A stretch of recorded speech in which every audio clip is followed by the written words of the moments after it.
Hey everybody, in this wizard build video for the game of Frostgrave, I'll be creating a summoner focusing on possessing bears.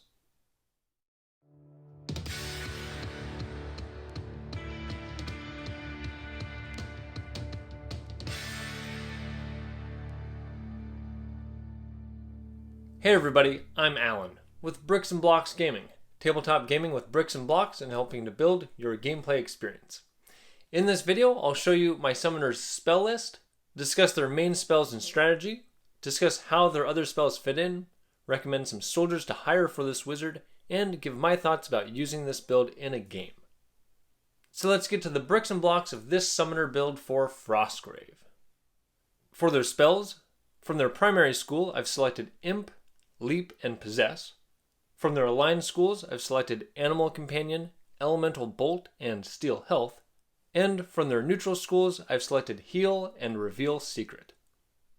The first goal for this summoner is to get 2 bears to join their warband through the use of the aligned Animal Companion spell, which casts on a 12 for the wizard. Bears are the strongest soldiers in the game, with a +4 fight, 12 armor, 14 health, and dealing +2 damage. And they're standard soldiers, so they won't fill up any precious specialist slots. The next part of their strategy is Possess. This summoner spell casts on a 12 and grants +2 fight and +1 armor, giving the bear some very impressive stats. But it does have the penalty of decreasing the will stat by 2.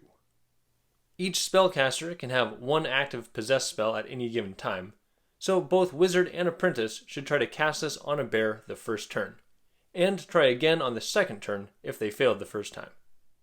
Empowering is recommended if the roll isn't too terrible, but if they fail again on the second turn, they should give up on Possess for that battle and just move on to the next part of their strategy. And if the spellcasters haven't been able to acquire any bears yet, possessing a Templar or Barbarian should be their backup plan. Once the Possess spells have been either cast or failed, the next step is for the spellcasters to send their strongest soldiers directly at their opponent through the use of the in-school Leap spell, which casts on a super low roll of 8. This can allow a possessed bear or warrior to get well behind enemy lines, near the enemy's spellcasters or unsuspecting treasure grabbers. After that, Leap should continue to be used frequently to move soldiers toward combat, or to assist treasure carriers in escaping. Just remember, it'll only move those figures 5 inches due to the awkwardness of holding their loot while jumping. Another main part of their strategy involves the neutrally aligned Heal spell, which casts on a 12. Early in a game, this can restore some health used to empower a Possess spell, though I'd wait to do this until after leaping a designated jumper, so that figure can start their part of the strategy. Then the spellcaster can hang back for a turn to heal up. Later in the game, the Heal spell should be used on the melee soldiers. A possessed bear with 13 armor and some reliable healing can stay alive for a long time, making them great targets for this spell. The rest of the summoner's spells don't play too much of a role in their overall strategy, but provide them some options. The in-school Imp spell casts on a 10, and should primarily be used as a way to cost an opposing spellcaster a turn of casting spells, or to block a treasure carrier from leaving the board. Since imps can't be placed directly into combat, the ideal way to use this spell is to place the imp next to a figure that has already activated that also doesn't have any meat shields around. This will ensure the uncontrolled creature will move into combat with the intended target during the creature phase, and hopefully stay alive long enough to cost the target a turn of fighting to get away from it. Steal Health is an aligned spell with an adjusted casting number of 12. This spell isn't a reliable form of healing, but since it has a set amount of damage it deals, it works well as a final blow against a target with 3 or less health, ideally when you're using the wounded optional rule. Since a wounded figure gets a -2 to their resistance roll, it makes the spell more reliable against them. And if it works to take down the target, the healing is an added bonus. Sometimes threats can be as much of a deterrent as actions, and that's the point of Elemental Bolt for this summoner. As an aligned spell, it casts on a 14, which is high enough to be unreliable, but low enough to still intimidate your opponent. Just knowing a wizard has access to this spell should keep most enemy spellcasters and soldiers hiding behind cover on the battlefield. While going hunting is always tempting, that's not the goal of this wizard build. But if an opposing wizard walks out into the open within 16 inches of the summoner, this spell might be getting cast. The final spell in this build is the out-of-game Reveal Secret. Being a neutral spell, it casts on a whopping 16. This spell isn't essential to the strategy, but when it works, the bonus it gives when rolling for treasure is great. For starting soldiers, after hiring an apprentice, I'd recommend recruiting 2 Templars who will serve as the target for the Possess spell until the bears arrive, and an infantryman to use the last of the wizard's gold crowns. Then taking 2 thieves for treasure carrying, and 3 thugs as warm bodies, 2 of which will eventually be replaced with the animal companion bears.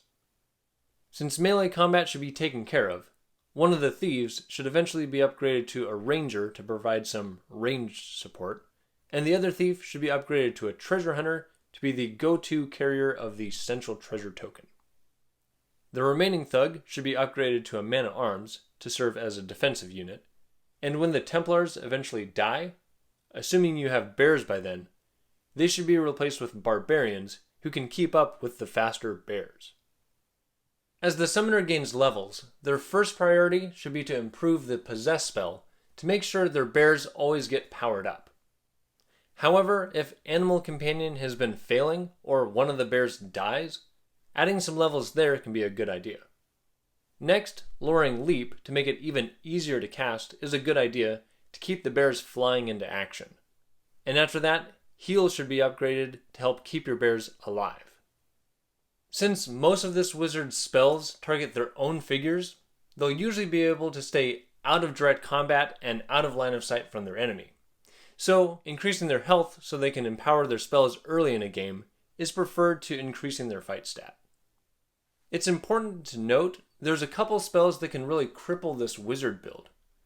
If your opponent knows the spell Control Animal, you'll want to target a figure besides your bear with Possess, as you don't want to take any chances of your possessed creature fighting against you. And if they know Banish, which can insta-kill anything you've possessed, you'll want to skip the spell altogether, and instead focus on casting Leap and an occasional Elemental Bolt. I will point out that Dispel is the bane of many summoners that choose the more commonly selected Summon Demon spell, as that spell can cancel the control over a demon that you've summoned to help your team. But all Dispel will do against this wizard build is just cancel the Possess spell, so it's not as much of a concern against this summoner. As far as how well this wizard build will work, it'll likely take a few games for them to get their strategy rolling. Possess and Heal are both central to their strategy, but they both start with a casting number of 12 for summoners, so they need to be improved to increase their reliability. And Animal Companion can be unreliable at times, and often takes a few battles to get the 2 bears on your team. So while I wouldn't take this for a one-off game, this would be a fun build to use over a longer campaign as you watch your wizard's skills grow and their strategy take shape, as long as your opponent doesn't know Control Animal or Banish. Let me know in the comments your thoughts about this summoner build, and if you've ever taken the Control Animal spell to counter all the wizards that seem to take Animal Companion to add bears into their warbands. I'm Alan with Bricks and Blocks Gaming. Thanks for watching, and play well.